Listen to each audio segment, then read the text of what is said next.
కపిలేశ్వరపురం మండలం నల్లూరు, వెదురుముడి, కాలేరు, టేకి గ్రామాలలో మండపేట ఎమ్మెల్యే వేగుళ్ల జోగేశ్వరరావు ఎన్నికల ప్రచారం నిర్వహించారు. తమ గ్రామంలో ఎమ్మెల్సీ తోట త్రిమూర్తులు కొబ్బరికాయలు కొట్టడం మినహా రూపాయి అభివృద్ధి చేసిందేమీ లేదని మండపేట ఎమ్మెల్యే వేగుళ్ల జోగేశ్వరరావు వద్ద నల్లూరు గ్రామస్తులు ఆవేదన వ్యక్తం చేశారు. ఎన్నికల ప్రచారంలో భాగంగా అక్కడికి వెళ్లిన వేగుళ్లకు గ్రామస్తులు తమ గోడు వెళ్లబోసుకున్నారు. శెట్టి బలిజ కళ్యాణ మండపాన్ని టీడీపీ ప్రభుత్వ హయాంలో నిర్మించగా చిన్నపాటి పనులు మిగిలిపోయాయన్నారు. అయితే వాటిని కూడా ఎమ్మెల్సీ తోట పూర్తి చేయకపోవడంతో శెట్టి బలిజల కళ్యాణ మండపం పూర్తి కాకుండా పోయిందన్నారు. హైస్కూల్ను ఫౌండేషన్ వరకు నిర్మించి ఆ తర్వాత పనులు ఆపేశారన్నారు. అలాగే 10 లక్షలు ఇస్తామని చెప్పి రామాలయాన్ని పడగొట్టేసుకున్నారని, అయితే ఆ తర్వాత దానిని పట్టించుకోకుండా వదిలేశారని ఆవేదన వ్యక్తం చేశారు.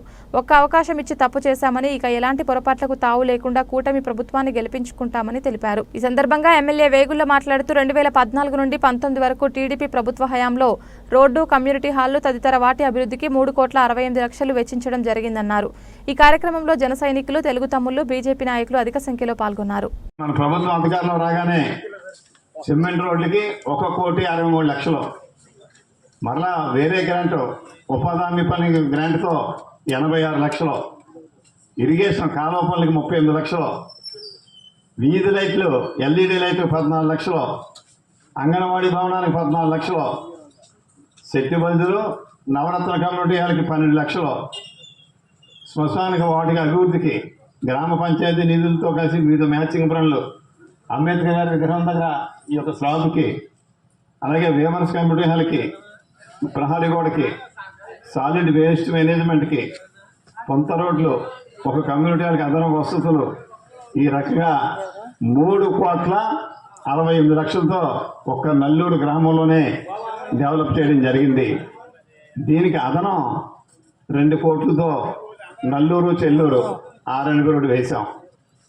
తర్వాత ఎలక్షన్ ముందు మన శాంక్షన్ పనులు వెనక పొంత రోడ్డు, ఈ రోడ్డు నుంచి ఆ రోడ్డు మన టేకెళ్ళి రోడ్డుకి 1,40 లక్షలు టెండర్ పిలిచాం, శాంక్షన్ చేసాం. ఈ ప్రభుత్వం వచ్చింది, క్యాన్సిల్ చేశారు. ఏమైనా చేశారన్నప్పటికీ మొన్న ఏదో కొబ్బరికాయ కొట్టారని పేపర్లో వచ్చింది. మరి ఎందుకు కొబ్బరికాయ కొట్టాడైనా అంటే ఆయనకి ఎట్టకారంగా తయారైంది. పైగా మాకు పేర్లు ఎట్టాడైనా, ఆయన ఒక వ్యాన్లో వేసుకొని కొబ్బరికాయలు కొట్టుకుంటూ వెళ్ళిపోయాడని చెప్పని ఏం చేశారు త్రిమూర్తులు గారు? మీరు సమాధానం చెప్పాలి. ఏదైతే ఈ రోడ్డు ఏదైతే ఉందో ఏకి యాంకర్ R&B రోడ్ నుంచి కాలేరు, వెదురుముడి R&B రోడ్డుకి లింక్ రోడ్డు 1,40 లక్షలతో వేలమే శాంక్షన్ చేసి, టెక్నికల్ శాంక్షన్ చేసి టెండర్ పిలిచాం, పనులు మొదలు పెట్టేటప్పటికి ఎలక్షన్ కోడ్ వచ్చి ఆపేశారు. దాన్ని 5 ఏళ్ళు ముట్టుకోలేదు. జనం తిడుతున్నారు, తిడతా మొదలెట్టేందుకు పని మొదలెట్టారు. ఇక్కడే కాదండి పని, మనకి కొబ్బరికాయ కొడుతూ మొదలెట్టారు అంతే, ఎక్కడ మొదలెట్టలేదు. తర్వాత ఇదే రకంగా కేశవరం నుంచి దోరపూడి వయ్యా జంటమేడపాడు సుమారు 3.5 కోట్లు, అది కూడా మనం టెండర్ పిలిచి కలవటి కూడా పాపం కట్టాడు. 25% దాటలేదని చెప్పి అది క్యాన్సిల్ చేశారు. దాన్ని ఇప్పుడే మరలా అక్కడ కొన్ని ఏం చేశాడు, గ్రావులు పోసి చిప్స్ వేసాడు. అంటే ఒక మోసమైనటువంటి ప్రభుత్వం ఇవాళ ఇక్కడ నడుస్తూ ఉంది. మరి ఇంతేకాదు, ఎక్కడ ఏ పని చెప్పినా దానికి కబుర్లు, ఎమ్మెల్యే ఏం చేసామో చెప్తే సమాధానం చెప్పడం. అంటే ఒక బ్రాహ్మణుడు మేక కథ మీ అందరూ తెలిసి చిన్నప్పుడు చెప్పిందే చెప్తే జనం నమ్ముతారనే ఈ ప్రపంచంలో ఎక్కడ ఉందండి? ఎవరైనా ఆస్తి నాదంటే ఆడి తిరగాలి తప్ప కంప్లైంట్. ఇంకో విషయం, ఇది పొలమే కాదు, ఇల్లు అవ్వచ్చు, ఏదవ్వచ్చు. తర్వాత రిజిస్ట్రేషన్ ఏదో మనం కష్టపడి సంపాదించుకుని 4 రూపాయలు ఏదో కొనుక్కుంటాడు, ఒరిజినల్ దస్తావేజ్ ఎవరంటే ఇక్కడి నుంచి మనం పెట్టేది బిల్లు 4 రోజులు రిజిస్ట్రేషన్ ఆగిపోతే ఎలక్షన్ అయితే చూద్దాం అని చెప్పి ఎదరికి వెళ్ళిపోయారు. అంటే మన ఆస్తిని మనం కొనుక్కుంటే దస్తావేజ్ ఆయన దగ్గర ఉంటే దాని అర్థం ఏంటి, ఎప్పుడు కావాలంటే దాన్ని తనఖా పెట్టుకుంటాడు ఆయన. డబ్బులు వేయాలి కదండి. దాన్ని ఎన్ని మీరు ఆలోచించుకుని ఇవన్నీ మీరు ముఖ్యంగా మన ఎస్సీ సోదరులు కూడా ఆలోచించాలి. మీ గ్రామంలో ఉన్నటువంటి వైఎస్ఆర్ నాయకులు కూడా చెప్పండి, వైఎస్ఆర్ నాయకులకి శిరోమండనం చేసి జైలు శిక్ష పడిన వాడికి తిరిగి ఇక్కడ అవకాశం ఇచ్చారంటే జగన్మోహన్ రెడ్డి గారు ఎస్సీల పట్ల ఎంత చులకన భావం ఉందో దీన్ని బట్టి అర్థమవుతా ఉంది. అలాగే రంపచోడవరం అనంతబాబు గారు డ్రైవర్, ఎస్సీ డ్రైవర్ చంపేశాడు. చంపి డెడ్ బాడీని తీసుకొచ్చి ఇంటికి అప్పచెప్పాడు. డోర్ డెలివరీ ఇచ్చాడు. ఆ డోర్ డెలివరీ ఇచ్చిన వాడిని ఇవాళ పక్కన కూర్చోబెట్టుకుని అలా కంటిన్యూ చేస్తాను. ఆయన పెద్ద ఆ నియోజకవర్గం అంటుంది తప్ప, అంటే చంపేసి డోర్ డెలివరీ ఇచ్చిన వాడు పక్కన పెట్టడం, శిరోమండలం శిక్ష పడినోడు పక్కన పెట్టడం. సోదరులారా, మీ ఆత్మగౌరవం నిలబడాలంటే ఏం చేయాలనేది ఎస్సీ సోదరులు, బీసీ ఎస్సీలు, ఎస్సీ ఎస్టీ అట్రాసిటీ కేసు ఉన్నప్పుడే వాళ్ళని చేశారంటే ఇవాళ బీసీల పరిస్థితి ఏంటి, మిగిలిన ఓసీ పరిస్థితి ఆలోచించండి.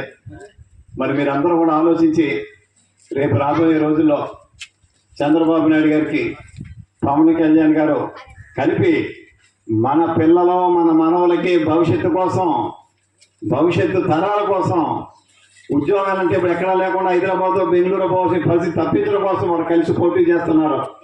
వారి ఆశయాల మేరకు నేను పనిచేస్తాను.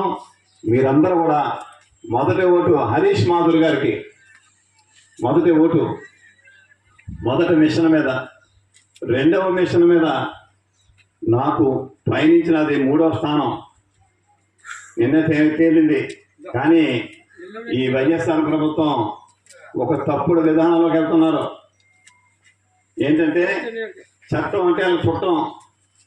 28 సంవత్సరాల నుంచి తోట త్రిమూర్తులు గారు ఎస్సీ సోదరుల్ని అదనపు సదుపాయాలు, బాత్రూమ్ అయ్యాను అనుకుంటాను, అదనపు సదుపాయాలు అంతే కదా బాబు, అవి కావాలని చెప్పి అడుగుతున్నాడు 5 ఏళ్ళ నుంచి. వాళ్ళు ఏం ముట్టుకోలేదు, చేయరు. ఖచ్చితంగా ఇన్ని చేయించే బాధ్యత నాదని చెప్పి మీ అందరికీ సమయంగా మనం చేస్తా ఉన్నాను. అదేవిధంగా నల్లూరు గ్రామం మరి ఇళ్ల స్థలాలు ఒక్కడికి ఇవ్వలేదు. ఈ ఊళ్ళో పెద్ద నాయకుడు ఉన్నాడు, మైకు పుచ్చుకొని తిట్టి కూడా నన్ను తిడతానే ఉంటాడు, నన్ను తిడతానే ఉంటాడు మైకు పుచ్చుకొని. ఇక్కడే కాదు, మొత్తం నియోజకవర్గం ఎక్కడైనా సరే. పైగా తెలుగులో మాట్లాడితే అంతగా అర్థమవుతుంది. తెలుగు తిడతాడు, హిందీలో తిడతాడు, అన్ని భాషల్లో తిడతాడు నన్ను. కానీ మరి ఏం చేశాడు ఈ గ్రామానికి? ఒక్క స్థలం కూడా ఎందుకు ఇప్పించలేకపోయారు? నన్ను తిడతానికి వచ్చే శ్రమలో 10వ వంతు ఏమైనా మంచం మీ నాయకుడు నిలబెడితే స్థలాలు ఇచ్చినేమో. ఖచ్చితంగా నల్లూరు గ్రామంలో ఎవరైతే లబ్ధిదారులు, ఎవరైతే అర్హత ఉన్నారో వారందరికీ స్థలాలు ఇప్పించే బాధ్యత నాదని చెప్పి ఈ సందర్భంగా మీ అందరికీ తెలియజేస్తా ఉన్నాను. అలాగే 32 సెంట్లు దానికి పట్ట కొత్తగా నేను ఇప్పించక్కర్లేదు, డూప్లికేట్ పెడదాం, అదే వస్తుంది బయటికి. అంటే ఈ రకంగా దిగజారిపోయి రాజకీయాలు కూడా చేస్తారని చెప్పి త్రిమూర్తి గారు వచ్చిన తర్వాత నాకు తెలుస్తూ ఉంది. వెనక మా గురువు గారు సంగీత వెంకటరెడ్డి గారు, బిక్కిన కృష్ణార్జున చౌదరి గారు, ఇద్దరు కాంగ్రెస్ ఎమ్మెల్యేలు, పెద్ద ఆయన అయితే మంత్రిగా చేశారు. నారాయణరావు గారు 2 టర్మ్లో, చౌదరి గారు 2 టర్మ్, నాకు ముందు 2 టర్మ్లో ఏం చేశాను? ఇన్ని టర్ముల్లో ఏ ఒక్కరు కూడా ఈ సంఘవాస్తుల జోలికి లేదా మోసం, పార్టీలు వేరవచ్చు, కులాలు వేరవచ్చు, ఎవరు కూడా మోసం చేయలేదు.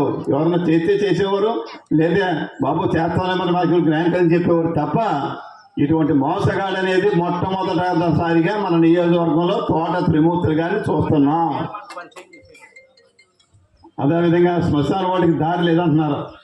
ఆ దారి ఏంటో ఒకసారి మన గవర్నమెంట్ రాగానే సర్వే చేయించి, అది ప్రభుత్వ దారి ఉంటే దాన్ని బాగు చేసుకుందాం, లేకపోతే ప్రైవేట్ వాళ్ళతో నచ్చ చెప్పుకొని మాట్లాడుకుని దాన్ని కూడా మనం సరి చేద్దాం.